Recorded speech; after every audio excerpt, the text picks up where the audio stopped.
Magandang umaga po sa inyong lahat, kabarangay at mga kabatas, no? Mga kanayon. Ako po si Kapitan Tiago at tayo ay may sasagutin na katanungan na ating kabarangay. Okay? So ang concern niya is yung asong laging umiebak sa kalsada. Okay? Pakinggan natin, ha? Captain Tiago, ano po ang dapat kong gawin sa aso ng kapitbahay namin na laging tumatae sa harapan ng bahay namin? So, yan, no? Actually, ito parang na-immune na tayo dito, no? May mga lugar talaga na makikita mo, nagkalat ang mga asong gala, no? Bukod kasi sa dumi ng aso, actually, delikado din yan. Kasi nga, baka makakagat pa, no? So, pero mag-concentrate tayo sa kanyang katanungan na dumi ng aso ang kanyang concern. So, okay, so ayan ay isang magandang katanungan dahil ang dumi ng aso sa kalsada ay sadyang nakakainis bukod pa sa abala na makukuha mo lalo na pag natapakan mo, no? Kasi daig mo pa ang natinik at bumaon ng 3 pulgada sa paa mo pag ikaw ay maglakad niyan. Yeah, kasi pag nakatapa ka niyan, actually, iika-ika ka. Sa mga nakaranas lang yan ang makaka-relate. Okay? So, hindi na natin patagalan. Ito ang mga dapat natin gawin. So, una, kausapin muna natin si kapitbahay. Okay? Patungkol sa poops o sa dumi ng aso niya at sabihin ng concern ng hindi nakikipag-away. So guys, iyan mahalaga po yan, yung unang step natin. No? Marami magkakapit-bahay ang nagkakasira dyan dahil sa konting concern na yan, alam nyo naman, pwedeng lumaki yan, no? So, pagkakausapin nyo po siya, siyempre, mahinahon, malumanay, at mahalaga din po ang timing, no? Kasi baka naman puntahan niyo sa bahay niya, madaling araw, o kaya alas 12 ng gabi. Wag naman po ganun, di ba? So, ayan. And, eto, meron pang may template pa pala kung paano natin sasabihin na. Ito, sample lang. Okay? Tay, nay, napapansin po namin na madalas nakakawala yung aso ninyo at tumatae sa harap ng bahay namin. Sana po ay mailis nyo po. So, ayan, no? Medyo yung tono ng boses mo maayos. Tapos, nakiusap ka naman na ilis, no? So, siguro, sana dito pa lang matapos na ang concern mo. Kapitbahay, di ba? Neighbor. Okay? So, since ganyan, kunyari, hindi nakinig kasi alam nyo, meron mga taong pasok dito, labas sa kabilang tenga, no? So, kumbaga, ginawa mo naman na lahat para kausapin yung neighbor mo, yung kapitbahay mo, pero ganun pa rin. Tuwing umaga, sinasalubong ka pa rin ng parang delivery sa Shopee. What? Yun nga lang, ebak. Ang lagi mo makikita sa harap ng gate mo, nakakainis talaga. So, ito po ang pangalawa nating gawin, no? In case na si kapitbahay medyo nabibingi. Okay? Pangalawa is picturean or i-video kung hindi umaksyon ang mabait mong kapitbahay. Yan, sinasabi ko na. Hindi para ipa-viral sa social media, bagkus para may ebidensya ka sakaling aakyat sa HOA or sa barangay. So, ayan maliwanag po yan.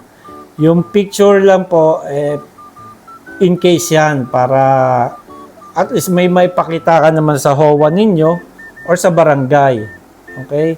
Kasi sila ang tamang ahensya para mamagitan sa mga ganitong problema sa komunidad. So, ayan po. So, ayan, usually pag pumunta ka na sa HOA nyo, usually HOA muna, pero kasi may mga lugar na wala namang HOA, so, diretso ka na ng barangay niyan. So, ayan, after nun, ang third third step mo is i-report na sa barangay kung wala pa ding aksyon ang iyong kapitbahay. Kayo ay paghaharapin doon upang masolusyonan ang iyong problema. At malamang ang desisyon ay papabor sa iyo dahil sa Local Ordinance at Animal Welfare Act na bawal pabayaan ng alagang aso or kahit anuman. Kung kunyari may kambing kayo, manok, no, bawal yan actually. Okay, sa kalye. Okay, tandaan lang natin na ang layunin ay solusyon at hindi po gulo. Hindi po para magpahiya or mamahiya. Okay? Dahil ang kalinisan at kaayusan sa komunidad ay responsibilidad nating lahat. So, ayun lang po ang actually three main steps, no? Recap lang natin. Una, sabi si kapitbahay. Pangalawa, mag-picture ka lang ng ebidensya mo para at least may mapakita ka at maliwanag ang pagkakapaliwanag mo sa ating mga barangay. Usually, 3 lupon yan, no? Silang mamamagitan dyan. At kayo pag-aayusin lang naman. Okay? Pangatlo, malamang sa malamang ikaw ay papaboran. So, ayun, matatapos na ang problema mo sa barangay pa lang. Okay? So, sana po kayo ay naliwanagan ng konti at sa steps na inyong dapat gawin dahil sa simpleng problema ay pwedeng lumaki. So, diyan pa lang ho ay pag-usapan nyo na. Okay po. Okay. Tapos meron pa palang pahabol na tanong. Captain Tiago, kami ay nagharap na sa barangay pero after 1 month ay ganun na naman. Nako. Talagang nabibingi na ang kapitbahay sa ganyan, no?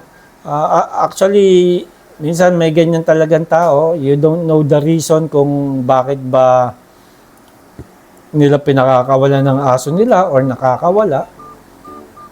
So, wag nyo pa rin pong wag pa rin kayo gagawa ng masama gaya ng papaluin nyo yung aso, babatuhin nyo, pagmamalupitan, di ba? Kasi protected din naman ng animal rights yung mga yan. So, baka kayo mabaliktad at kayo pa makasuhan. So, actually, hanggang dito lang po kasi ang sakop ng aking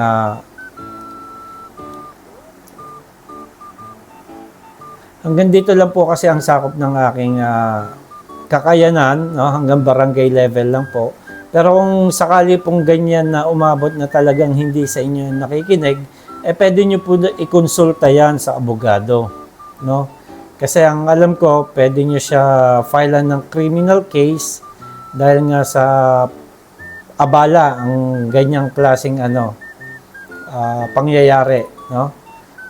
I'm not endorsing you na kasuhan nyo, no? Pero just in case, no, sinasabi ko lang, hindi ko na po sakop yan, magkonsulta kayo sa inyong abogado. Siyempre, ang problema lang din naman dyan yung pera. Yung iba libre, yung iba hindi. Pero usually talaga, tinitiis na lang yan, no? Pero kung talagang pikon na ho kayo, magkonsulta kayo sa abogado kung ano yung mga dapat na hakbang na inyong gagawin, no? So, sana hindi kayo umabot sa ganun, no? So, okay, yun po. Sa huli, ang payo ko ay magkasundo pa din kayo upang maiwasan ng mas malaking problema. So, sana po kayo ay aking naliwanagan ng konti sa aking munting pagpapaliwanag kung ano ang mga dapat gawin dyan sa simpleng problema natin. Okay, mga kabarangay, again, ako po si Kapitan Tiago, ang inyong bantay sa social media.